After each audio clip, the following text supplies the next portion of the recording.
Alors, il est temps de retrouver, je vous le disais, notre invité, le maire adjoint chargé du logement et de l'hébergement, Yann Brossat. On commence, William Vanqui, avec une actualité sociale importante et notamment le projet de loi El Khomri sur la réforme du travail.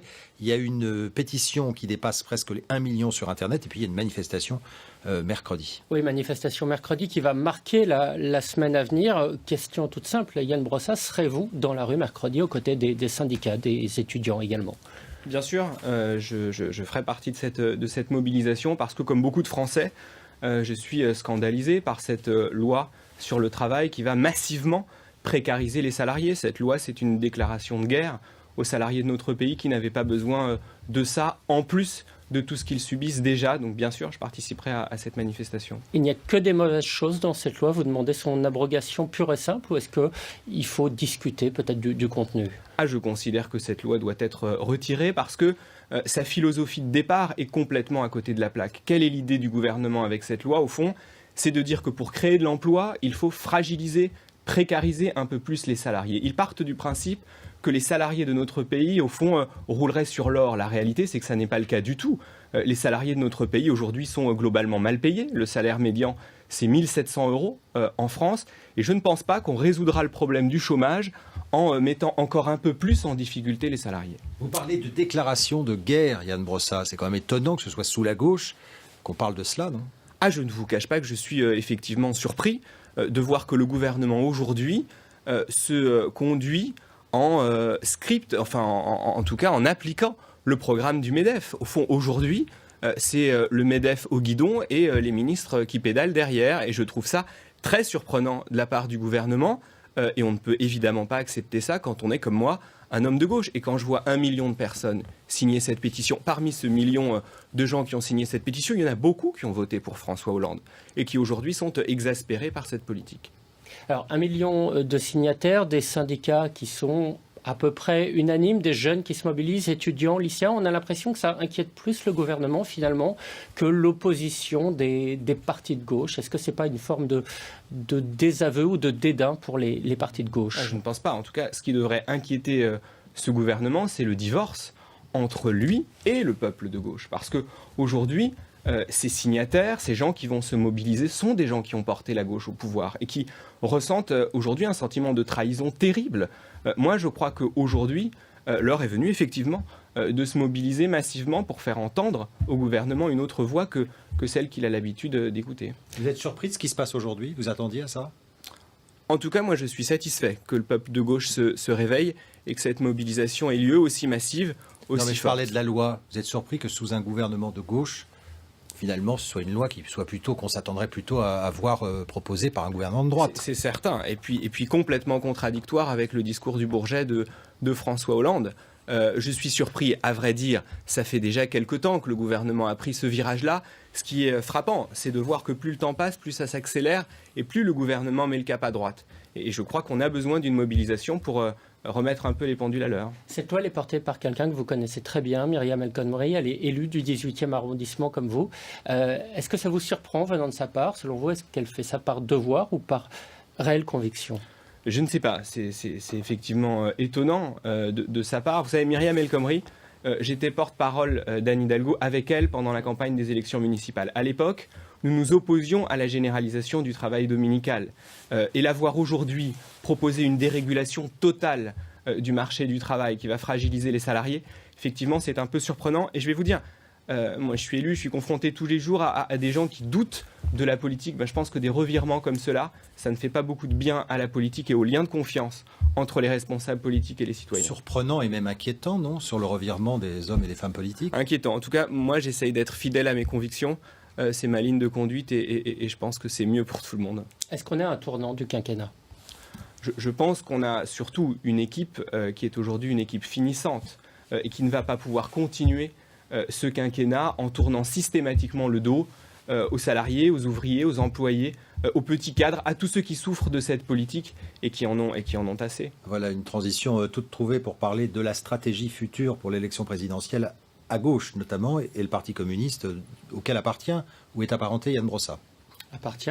Il va falloir décider assez rapidement. Ça peut paraître un peu précoce, mais il y a 3 stratégies possibles pour les communistes. Accepter une primaire, éventuellement avec les socialistes et pourquoi pas François Hollande, se ranger derrière Mélenchon, candidat autoproclamé, ou bien décider que les communistes auront leur propre candidat, pourquoi pas Pierre Laurent, le patron du parti. Votre préférence, Yann Brossat? Moi, ce que je souhaite en tout cas, c'est que cette autre gauche qu'on entend de plus en plus puisse s'exprimer à l'élection présidentielle, que ces 1 million de signataires qui se sont exprimés sur la plateforme Change, ils aient leur candidat à l'élection présidentielle. À la primaire ou à la présidentielle? On verra le moyen de le faire. Moi, je suis assez favorable à une logique de primaire qui nous permette de faire émerger un candidat d'une gauche combative, d'une gauche qui ne se résout pas à l'idée que les salariés soient chaque jour plus précarisés. Et une primaire avec les socialistes, et donc pourquoi pas avec Très François honnêtement, Hollande? je pense que c'est un faux problème parce que je ne pense pas une seule seconde que François Hollande, président de la République, acceptera de participer à cette primaire. Non, moi ce que je veux, c'est qu'on ait une belle gauche qui se présente à l'élection présidentielle et que le Parti communiste participe à ça. Donc pas question de se ranger derrière Mélenchon?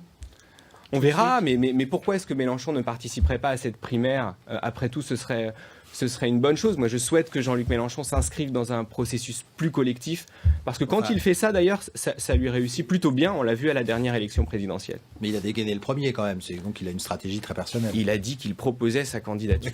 Voilà. Et donc, il aura la possibilité de proposer sa candidature lors d'une primaire qui sera aussi ouverte, pourquoi pas, aux écologistes, à tous ceux qui veulent qu'on ait une gauche digne de ce nom en France. Allez, on passe au livre que publie Yann Brossat aux éditions Flammarion. Et c'est un succès depuis quelques jours en librairie. Oui, sorti de ce livre, L'espion et l'enfant. Alors l'enfant, c'est vous. L'espion, c'est votre grand-père scientifique israélien qui, pendant des années, a livré des secrets à l'Union soviétique. C'est une histoire que vous avez découverte petit à petit durant votre enfance et que vous avez souhaité raconter après le décès de votre grand-père survenu l'automne dernier. C'est vrai, c'est une histoire qui m'a beaucoup marqué parce que mon grand-père a été emprisonné quand j'avais 3 ans et toute notre relation de grand-père à petit-fils s'est construite en prison. Et j'ai voulu montrer comment, même dans des conditions très difficiles, des conditions d'incarcération, un lien d'amour entre un grand-père et un petit-fils peut se construire. Et je pense que ça peut aussi parler à beaucoup de familles qui sont confrontées à des épreuves compliquées. Il y a de l'admiration chez votre grand-père et en même temps, il y a une sorte de malaise parce que vous comprenez au fur et à mesure que c'est aussi quelqu'un qui a participé à l'élaboration d'armes, on va dire, pas très propres, des armes bactériologiques. Comment vous avez vécu cela ? J'ai de l'admiration pour mon grand-père, évidemment. D'abord parce que c'est un héros de la Deuxième Guerre mondiale. C'est un juif polonais qui, au moment de la guerre, a fui la Pologne pour échapper aux nazis et s'est engagé dans l'armée rouge et a fait la guerre aux côtés des Russes pour combattre les nazis. En cela, j'ai beaucoup d'admiration pour lui et pour sa capacité de résistance. Puis dans le même temps, c'est vrai que j'ai progressivement découvert qu'il avait travaillé sur ces armes chimiques, bactériologiques, qui ne sont pas de belles armes, c'est le moins qu'on puisse dire. Donc j'ai un regard qui est un regard nuancé. Et en même temps, c'est mon grand-père. Et parce que c'est mon grand-père, pendant toute cette période-là, qui était une période compliquée, j'avais le devoir d'être à ses côtés. C'est une histoire vraie, c'est votre regard sur l'histoire de votre grand-père. En même temps, ça pourrait presque être un roman, ce livre.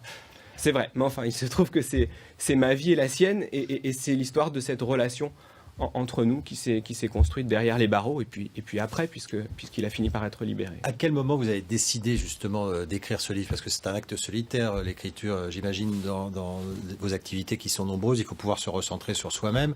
À quel moment vous avez décidé d'écrire ce livre? J'ai décidé de l'écrire cet été, parce que j'avais un peu plus de temps que d'habitude, et puis aussi parce que je voyais bien qu'un certain nombre de responsables politiques, de mes adversaires politiques, essayaient de se servir de cette histoire contre moi. Et notamment lors d'un débat télévisé. Et je n'ai pas voulu, au fond, que d'autres racontent cette histoire à ma place. Et je ne voulais pas qu'on puisse imaginer que je puisse en avoir honte, alors même que c'est mon grand-père, et avec ses ombres et ses lumières, c'est quelqu'un pour qui j'avais beaucoup d'admiration. Il y a une idéalisation de ce qu'était le système soviétique chez votre grand-père, du communisme en général. Vous le disiez, il y avait aussi beaucoup d'amour entre vous et votre grand-père. Est-ce qu'il y a un lien à faire entre les deux et avec votre parcours politique aujourd'hui ? Je ne sais pas. En tout cas, mon grand-père ne m'a pas inculqué le communisme comme on inculque une religion, pas du tout. En revanche, ce qui est sûr, c'est que le fait d'avoir, moi, vécu une forme de souffrance, une forme d'humiliation quand j'allais le visiter en prison. Il faut imaginer ce que c'est quand on a 6 ans de subir la fouille à l'entrée de la prison. Tout ça m'a ouvert à la souffrance des autres et incontestablement, ça a contribué au fait que je suis un homme de gauche communiste engagé pour les habitants de ma ville, bien sûr. Communiste, et en même temps, vous le dites dans le livre, on comprend que vos parents étaient bien plus à gauche que vous. Vous êtes presque un centriste pour vos parents. Ouais, alors pour mes parents, mais enfin mes parents mettent la barre très à gauche. Effectivement, j'ai fait un petit pas vers la droite, à leurs yeux en tout cas. Mes parents étaient engagés à l'extrême gauche. Moi, j'ai fait le choix du Parti communiste, justement parce que j'avais envie d'être utile à mes concitoyens, y compris en participant aux institutions, à avoir des leviers de pouvoir pour changer concrètement la vie des gens. C'est ce qui m'anime, l'envie d'être utile.